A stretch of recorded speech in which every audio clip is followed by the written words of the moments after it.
Squatting Slav TV. Back in late 2017, when Lauren Southern announced that she was splitting off from the kosher conservative training group Rebel Media, many of us had high hopes for her as an independent journalist and activist. The hedgehog-loving blonde Canadian trad girl who provided thousands of hours of entertainment to incels in dark basements full of Kleenex boxes and baby oil had amassed an enormous following on YouTube, Twitter, and Facebook, and had proven that she was more than capable of getting under the mainstream media skin and doing some real damage. From the start, orbiters and beta male cocks were more than willing to throw large sums of shekels her way, hoping that she would acknowledge their pathetic existence with something as simple as a like on their cringy comments. Am I an orbiter?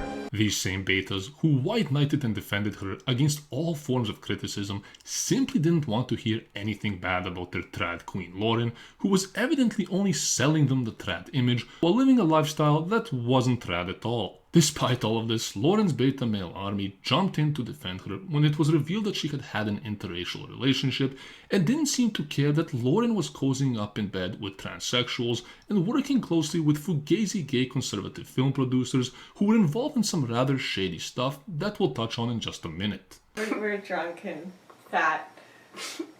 Having made big money off her book, Patreon, and later her own website through donations, it wasn't the least bit surprising to hear that Lauren Southern was officially retiring from politics for good following the release of her latest documentary, Borderless. Simply put, Lauren milked the majority of her thirsty fans for a few years and could now afford to burn out in the world of politics and retire early with the money she had made off her naive fans. Hopefully, now that she's retired, Lauren will do all the trad things that she preached about in her videos, like settling down and starting a family, because clearly politics for her was just a claim to fame and not a long-term commitment, despite her massive reach and potential to do a whole lot more in the near future. Although politics is often a rough and exhausting game, the upcoming electoral year and its aftermath are going to be an uphill battle for the average conservative, and seeing people burn out, sell out, or simply milk the movement for the sake of opportunism is not going to go well in our favor at all. A shekel for a good guy. While I won't deny that Lauren did some great work with her Farmlands documentary, she also damaged the conservative community by purposely turning a blind eye to some very selfish and problematic people around her. According to an article released by the now very desperate Milo Yiannopoulos on his website dangerous.com, Lauren's two gay employees and cameramen, Kaylin Robertson and George Llewellyn John, were involved in all sorts of fraudulent money-making schemes and risky backstabbing behavior, which Lauren Southern was clearly aware of during the filming of her documentary Borderless. Many of you, I'm sure, have heard some previous mention of Kaylin and George, and as you may recall, Kaylin had some drama with Rebel Media's Ezra Levant, which led him to leave the media group on a very bad note.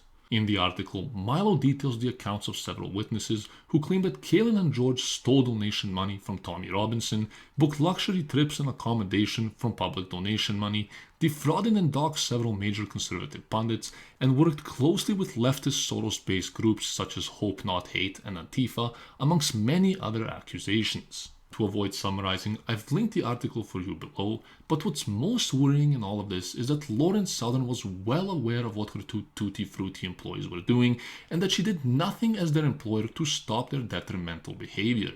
In a recent audio leak, it was revealed that both Kaylin and George had spoken regularly with members of the far-left Antifa-affiliated British anti-hate group, Hope Not Hate, and that they had even met with members of that same group on numerous occasions. According to witnesses, Kaylin and George gloated about their luxury hotel meetings with members of Hope Not Hate to Lauren Southern, who allegedly laughed and egged them on, all the while condemning these same groups in her videos. To add fuel to the fire, the pair also shared the whereabouts of Tommy Robinson with members of the aforementioned leftist extremist groups, and risked the life of Gavin McInnes by providing the group with his flight itinerary details. Lauren herself even admitted to having met with these groups, leading me wondering what her intentions really were, who she really worked for, and why the public's donation money is being given out to so-called conservative pundits who are bedmates with the groups that are actively trying to destroy what we stand for.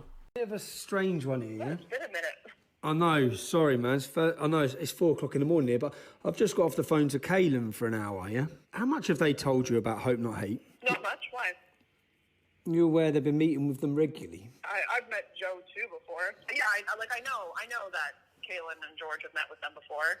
Continually met with them when you was doing your borderless documentary? Hope Not Hate flew out to Italy to meet them? I don't know what they were talking about. When asked about the behavior of her former production team, Lauren Southern simply stated that she disagreed with them leaking information and working with Hope Not Hate, but also that she just wanted to focus on the bigger picture without facing the damaging repercussions and snaky behavior of her two main employees over the last year.